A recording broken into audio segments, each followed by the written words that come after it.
Welcome. I'm Halcyon, and this is the Hug Nation broadcast. Today, I want to talk about Burning Man. And can a digital Burning Man experience leave you with dust in your heart? I have not been alone in my difficulty, struggle, challenges in fully embracing this pivot of the Burning Man experience from a physical event that happens in the Black Rock Desert to one that happens across the multiverses of the cyber world. Now, I am one who is an enthusiastic participant in virtual spaces. Twice a day, I'm leading group hugs and gratitude circles in Zoom calls. I have seen and felt community in those spaces. I have shed tears regularly. I have felt love. I have seen love be born. I have seen transformation happen. So it's not like I'm, anti-technology or anti-Zoom or anti-virtual.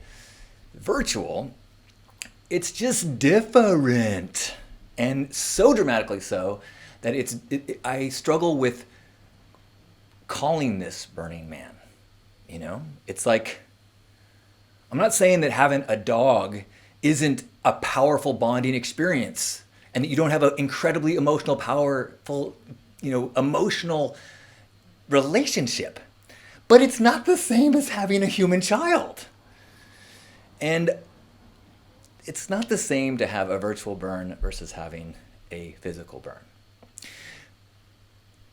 The theme has been multiverses. So the fact that there are these many ways and these 8 worlds plus however many worlds for us to explore the Playa, it's kind of poetic in a, high school senior poetry kind of way. I feel like we also need to remember that it doesn't have to just be virtual. We can experience and participate in the Burning Man vibration, gifting, the 10 principles in our default worlds. Welcome to Theme Camp Front Porch Pink Heart Edition. So even as we are congregating in digital spaces, let's push each other to be out in the world in our outfits, in our makeup, in our headdresses, in our gifting behaviors. There's a line in the new Westworld that says, "That which is real is irreplaceable." So, okay, let's let go of it's not like physical Burning Man, and then lean into what it is. To be totally honest, my excitement has gone from a 3 out of 10 to a 7 out of 10 in the last 24 hours. And I want to share some of the things that I have experienced and witnessed that have snapped me into Playa mindset and Playa epiphany and Playa inspiration that honestly I didn't expect. The first was kind of a funny one, which is, their like BRCVR had a created experience of being in line. As they were, waiting for the official opening, you could log in, turn on your headsets, and have a virtual experience of being in an RV waiting in a huge line. And that seems funny, and it's a great joke. But there has been experiences that feel like being in line. If you have tried to access certain aspects of this digital multiverse, not all of these servers are handling the new crowds well. So my experiences so far have been some wait times and some load times and some tech troubles and some crashing. And it's kind of fun to think of that as being in line, as knowing that we all are intending to do something awesome, but there are certain limitations, certain bottlenecks that we have to deal with.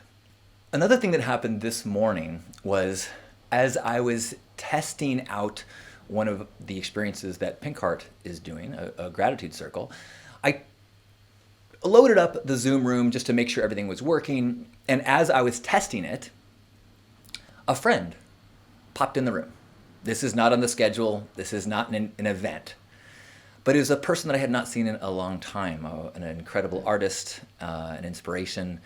And And at first I was like, there's no event going on right now. I'm kind of in the middle of something. And then I surrendered to immediacy and had this beautiful conversation and this beautiful connection. And it was like being out in the front of my camp working on some lighting that had shorted and having a friend ride up on their bike. And that's something that I hadn't thought about with the virtual burn. I've been thinking so much about events and technologies that I didn't think about these magical collisions that happen in line for a porta potty or as you're having your coffee sitting on a couch in an empty playa in the morning and suddenly you cross paths with somebody that of course you were supposed to see. So the fact that I had one of those magical accidental collisions this morning that was beyond the events and scheduling and just a little tiny, teeny tiny interaction, it reminded me of how much of the magic of the burn is in those tiny interactions, those magical things. So if those can happen, then that's exciting. I got this really Burning Man-y kind of feeling today as I was exploring the digital spaces that are still setting up or not quite working. And this reminder of like, oh, this feels a lot like, Monday morning at the burn. And there's people running around saying like, oh my gosh, we brought the wrong size screws. Do you have this? And oh my gosh, we forgot to bring any mixers. Do you have anything that would go with vodka? And that kind of, of course, this is not supposed to be a polished, produced event. This is a communal gifting experience where we're all showing up with things that we have to share. And part of the experience is allowing each other the space to do so, not as an expert, not as perfection, but as someone who has a desire to gift. And that reminder that gifting is this cyclical thing where receiving is as important as giving. And so as I caught myself being frustrated with the lack of perfection of these technical gifts or technological gifts, I was reminded of, well, this is like someone handing you a medallion that is made out of macaroni, where it might not be something that you wear year round, but it's such a, thank you. I so appreciate this gesture. The biggest head shift for me was witnessing virgins going through a pre-burn and early burn transformation. Specifically, I'll mention there's a woman, Claudia, who has been participating in the online gratitude circles in Zoom for a long time and was very excited about getting active in her first Burning Man. She had been to a regional, but she wanted to really help out and make this virtual burn better. So as the week leading up to Burning Man started to get closer and closer and closer, she would log in to Zoom with sewing projects in front of her, with fur things that she was making for her lounge. She was turning her backyard into a pink lounge. She making headdresses. And I felt from her the excitement that I was missing in myself. My favorite week of the year is Burning Man. And my second favorite week of the year is the week leading up to Burning Man, when the creative momentum is just surging. And this year, it was not the same for me. I'm sure it had to do with the isolation and not having physical connections and not being able to experience the energy of other people who are building things.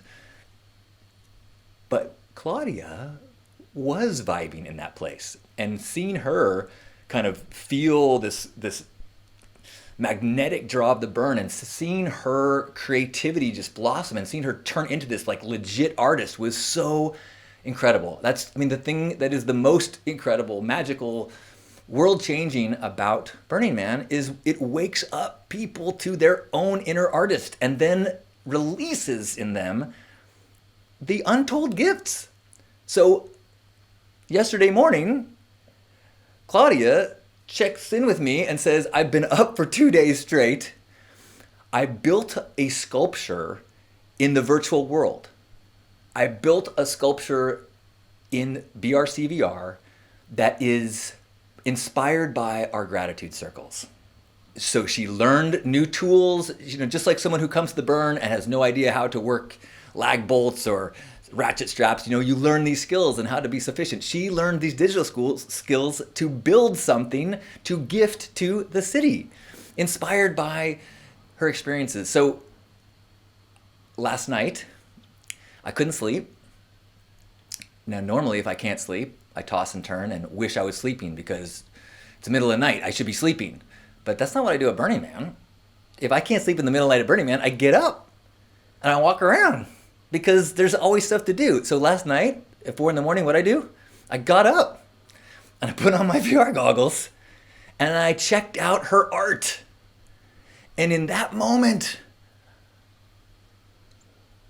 so much of the burn experience just clicked for me.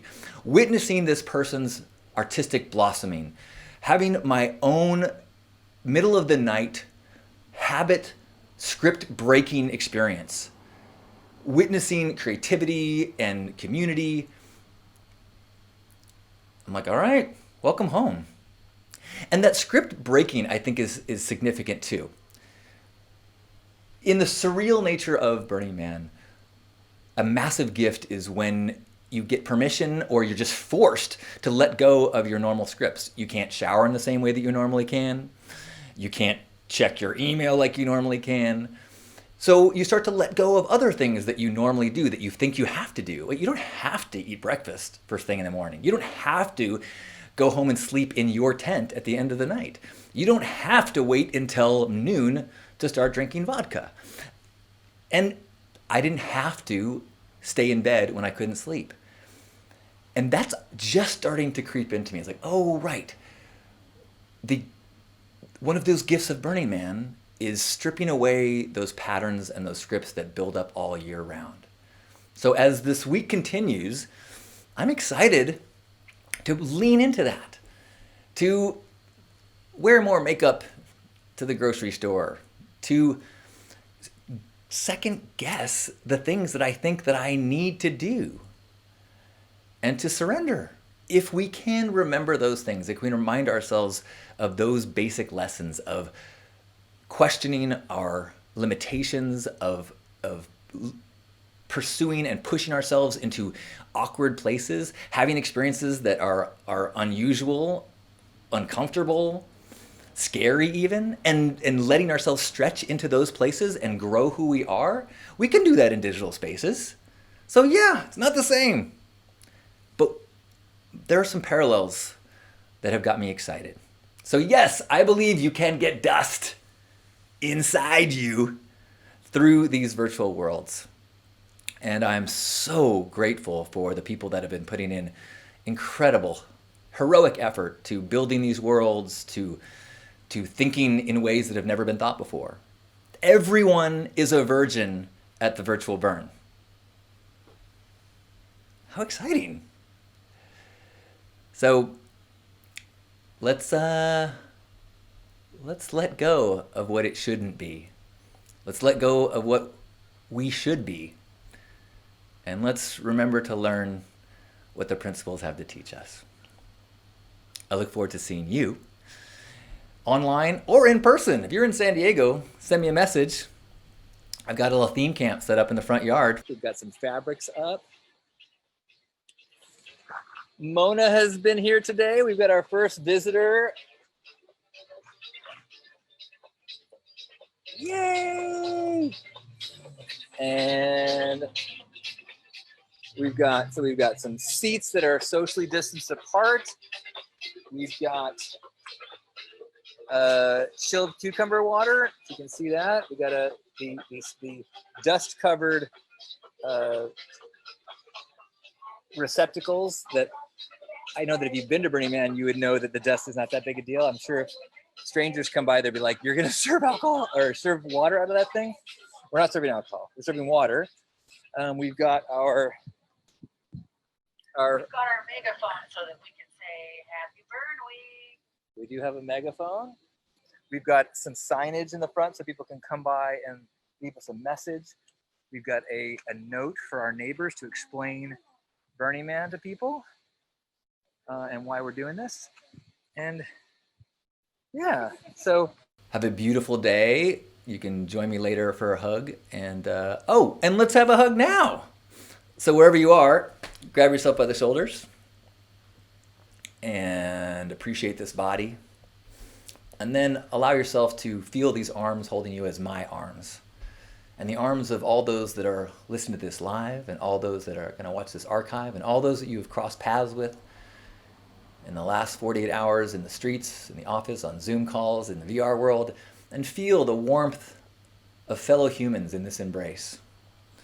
Recognizing that there is incredible power beyond the rational mind, and that if we can surrender to these connections, feel this oneness, there's untold magic. And as we allow that to grow and amplify in us, it becomes a gift that we ripple into. We infect those all that we meet with this appreciation, this oneness, and this gratitude. So let's feel that. Take one deep breath in together and hold it at the top as we squeeze and feel ourselves squeezed by one another. And let it out. On behalf of Grandpa Caleb, Larry Harvey, and all of you amazing burners, happy Hug Nation. I love you. Thank you so much for watching this video. It would really make a lot of difference if you would hit like. It would help people see more of these videos, which would mean a lot to me. Of course, I do a new one of these. It's uploaded every Tuesday. If you hit subscribe, you'll get them all. Thank you so much.